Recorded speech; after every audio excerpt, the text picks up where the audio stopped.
Mga kabarukbok, may nadaanan ako rito mag-asawa.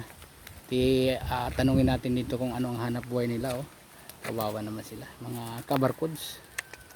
Ito ang hanap buhay siguro. Tatanungin natin. Ayan oh. Magandang umaga po.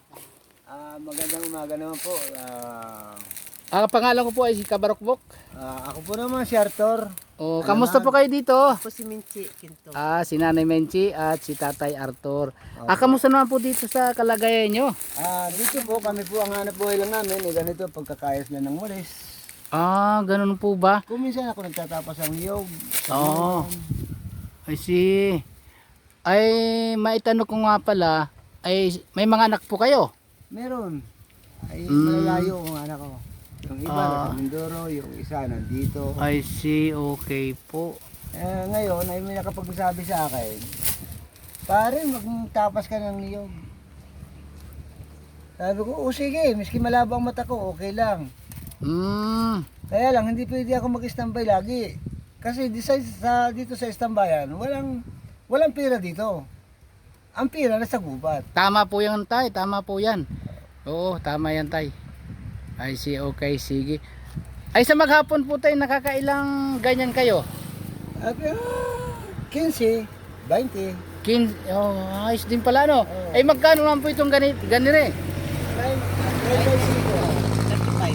35, 25. Ibig sabihin, kung wala kayong mabenta, Walang kain. Walang kain. ay, kawawa naman mga kabarukbog, itong mag-asawang ito. Kung walang mabenta sila dito sa tabing highway, ay wala silang pagkain. Siguro ang 1 kilong bigas, sakto na sa isang araw. Kanyon.